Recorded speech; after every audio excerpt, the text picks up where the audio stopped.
es bueno buscar otras fuentes también, como hay que triangular. Gracias, profesor Miguel.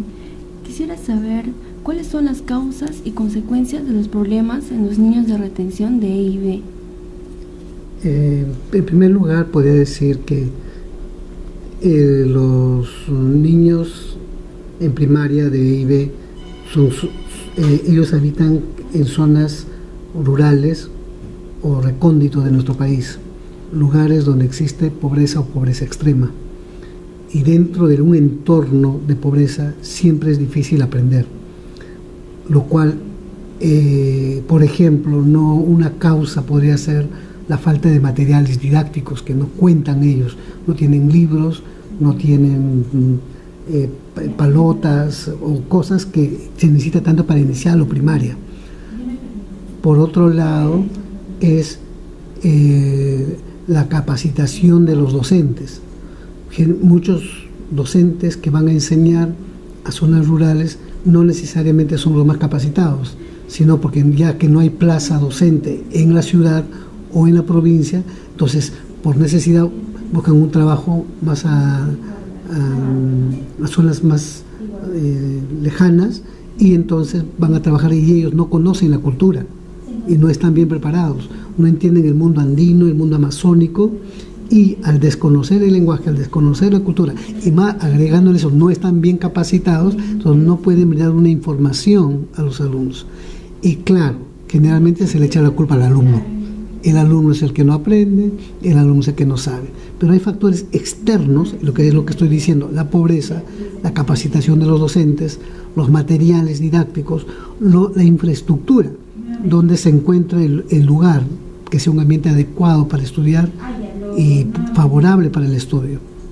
En zonas frías, donde entra, yo les comentaba, he sido supervisor del Ministerio de Educación, he ido a colegios donde he visto las ventanas rotas, el vidrio roto, y el frío entra al aula, o sea, y en esas condiciones estudiar pues es bien difícil, que no contribuyen también al buen desarrollo. Y también una cosa que no contribuye también es la alimentación. O sea, cuando uno no tiene una alimentación sana, adecuada, entonces no aprende todo lo que quisiera. Uno va al aula y se queda dormido.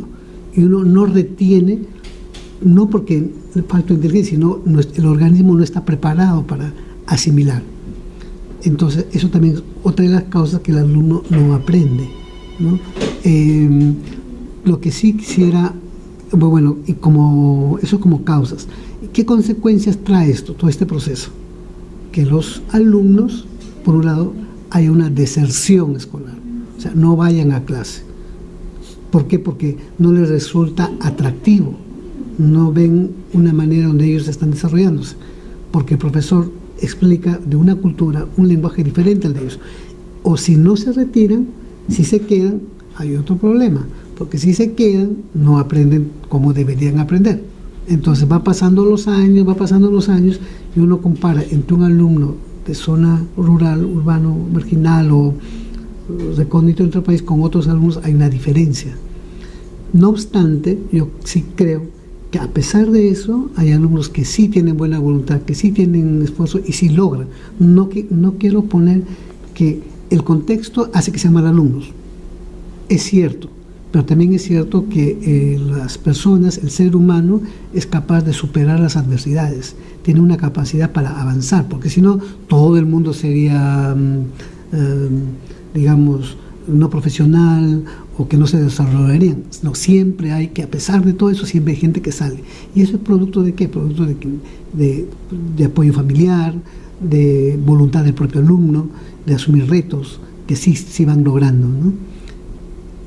Como digo, las consecuencias es que al no aprender, luego, y considerando que la educación es un medio, una viabilidad para mejorar su calidad de vida, mejorar sus aspectos económicos, y al no estudiar, al no continuar, entonces pues como consecuencia permanece en la pobreza y en una cultura, no una cultura más de conformismo, porque ya viví acá, ya no puedo superar, o lo entiende normalmente como vivir en esa zona. Si uno piensa, yo soy provinciano, ¿no? Yo también vengo de la sierra, y yo pienso, digo, si yo no hubiera estudiado, estaría como mis amigos en mi tierra, casado con un montón de hijos, trabajando en la mina, trabajando en la agricultura. Entonces se quedaría ahí, porque la consecuencia de no aprender es que no puede uno mejorar, superarse como profesional, ¿no? Profesor, aquí tengo una pregunta.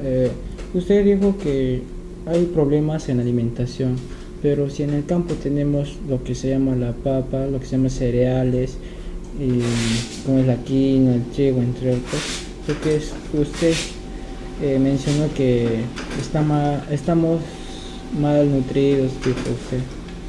A ver, si uno ve, por ejemplo, las zonas más pobres del país, consideradas Huancavelica, Apurímac, Ayacucho, son zonas donde hay bastante agricultura, ¿verdad?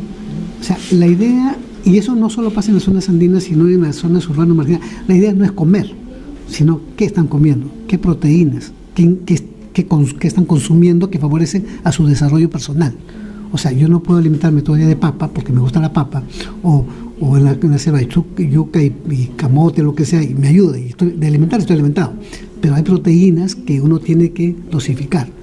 ¿O en qué tiempos? He sabido que muchos niños van temprano a estudiar sin comer. Entonces, si uno no tiene alimentación en la mañana, no está en capacidad de aprender porque está con sueño. Ahora, ¿por qué no lo hacen? Puede ser porque no hay, o en todo caso no ha sido suficiente lo que se le ha dado, o justamente lo que han comido no contribuye pues al desarrollo de nutrir el cerebro como tal, ¿no? A esos factores.